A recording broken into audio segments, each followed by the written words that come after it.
Hey everybody, welcome to my art studio, Windows 7 Art. This is the place where I talk all about how to improve our God-given style as artists and where I share a lot of tips and tricks with you guys that I've picked up along the way. This is the channel for the budding artist. So let's jump right into it. Cue that intro.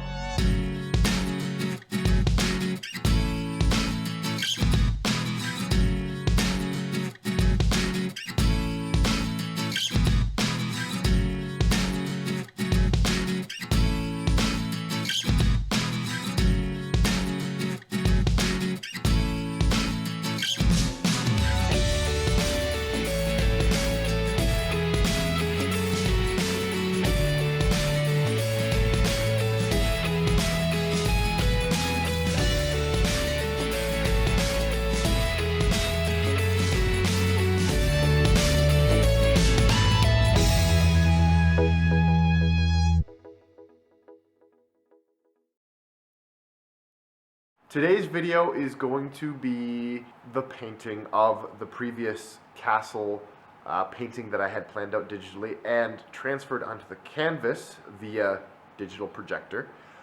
So today we're going to get into the actual painting portion of it.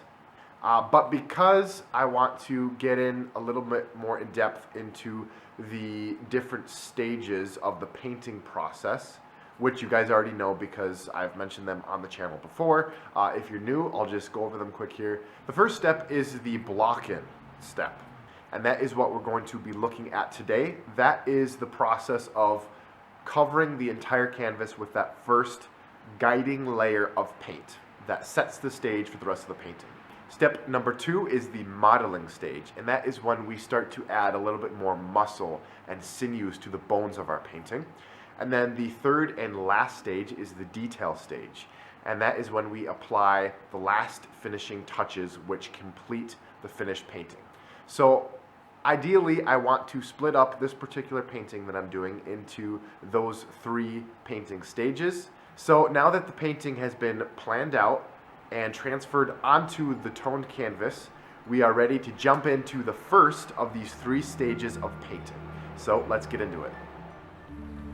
Yeah, it's rainy, overcast, wet, but I find that very inspirational actually for painting. I like it.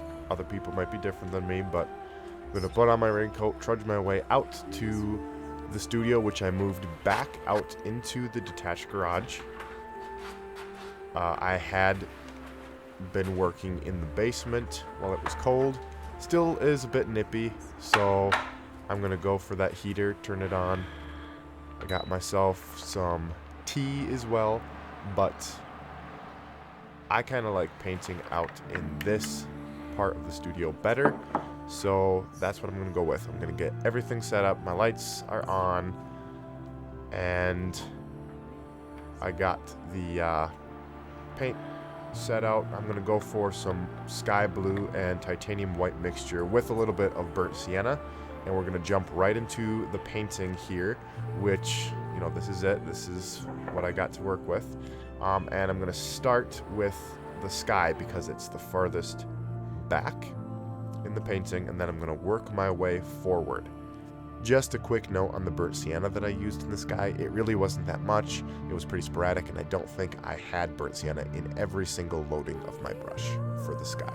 And the brush that I have is, it's an old brush. I actually don't know what kind of a brush it is. I think it's some kind of a filbert brush, but it is kind of just a medium size, I guess you could say. Something that I can cover a good amount of canvas with, just so I can fill that sky in. And remember, when we start our block-in stage, it's really important to think of it like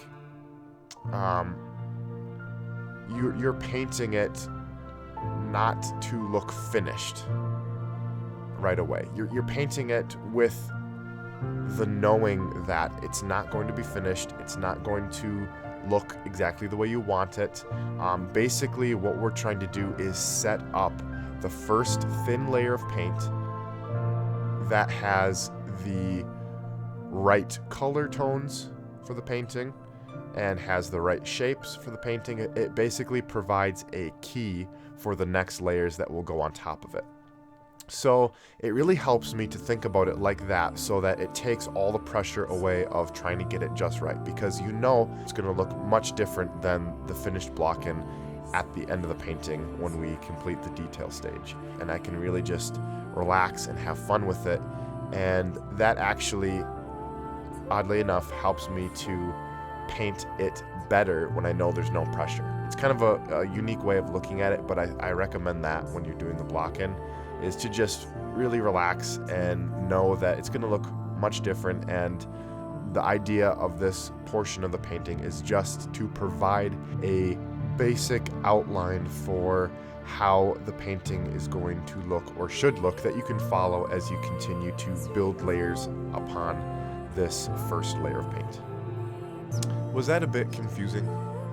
Think of it like this. Think of it like you are laying the foundation for a building. Do you see the foundation? Not really. You build on top of it. So when you're doing the block-in of a painting, you are laying the foundation for the painting. You're laying the foundation of color. You're laying the foundation of shapes, and you're giving your eye a cue for how it should look, and also where things should be, and even where you could put something that would look good. So the block-in is super stress-free. It might be one of the funnest steps to a painting, is just jumping in there stress-free and just no pressure. You're just gonna kind of just lay the basics. So you can go really quick. I still tend to do my block-in, I think, a little too detailed at this stage in my artistry, for lack of a better word. I do want to try and break that up a little bit and just go for more of a loose block-in. But I tend to go maybe a little bit too much on the detail side right away. You can really be free to shy away from that when you're doing your block-in. So it's a really what's the right word? Pressureless way of starting a painting. And just as a note for this particular painting, you notice that I am using a lot more yellow in my greens as I move forward in the landscape. That's because generally, as a rule of thumb, landscape that is farther away is going to have more blue tones, and landscape that is closer is going to have more of those yellow tones in your greens. So use greens that have a really nice blue tint to them, if not totally, completely just use blue the farther back you go. And then as you work forward, you can add more greens, but just make sure to keep your background landscape less greeny green, less yellowy, just because that particular color doesn't travel as far, I guess, is a good way of, I think that's how it works anyway. But farther back through the, a lot of atmosphere, like mountains or background hills or whatever, make it more blue, in other words. Just a simple kind of concept there. So I'm working forward on the painting, keeping it simple. You can see that, just like I've been talking about, using more yellows in my green as I work forward.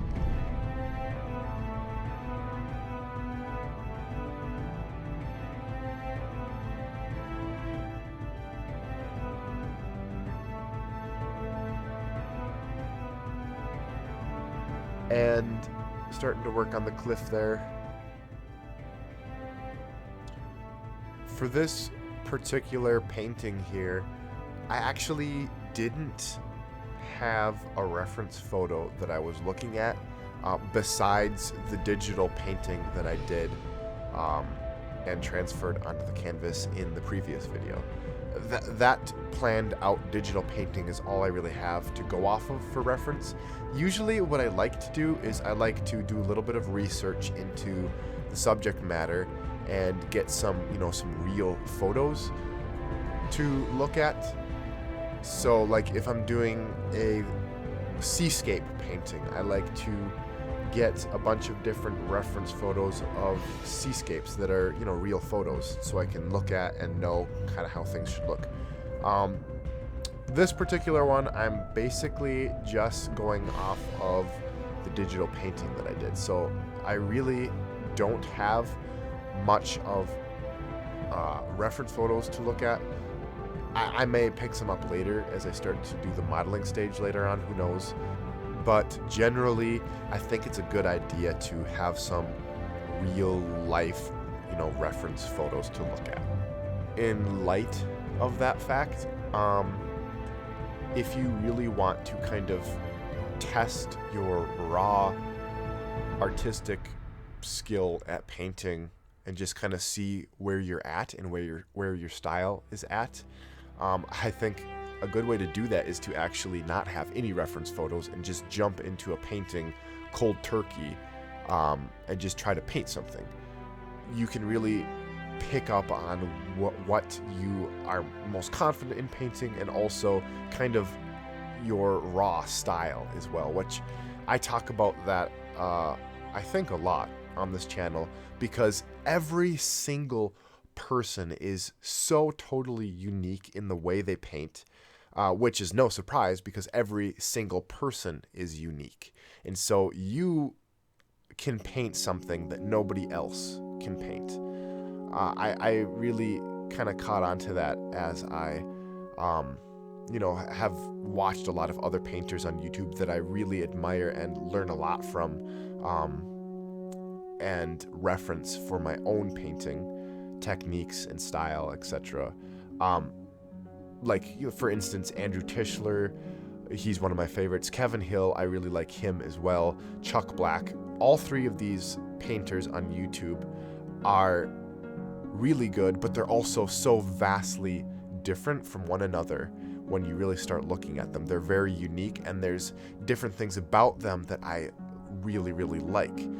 So what I'm trying to say, I guess, with that is each person is unique the way they paint, and there'll usually be a style that you have that nobody else can really replicate. It's unique to you, and I think it would be probably a good idea, if you want to get better as an artist, to stop trying to copy another painter, trying to make your paintings look exactly like the person you like, and instead draw skill and techniques from them that you can use and employ in your own painting to develop your own unique God-given style. I always say that because I just think it is it's something that would be really good to come to grips to with your own painting, because that saved me a lot of I guess discouragement in my painting,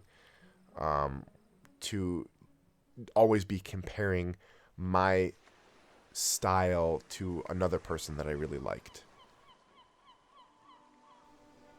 And you notice here that I left the castle for last. There wasn't really any particular reason for that, other than I kind of wanted to see how the light and the colors would end up looking like all around the castle, so that I could get the lighting right. But generally, the castle is going to look kind of brown, with the roof being more gray-blue.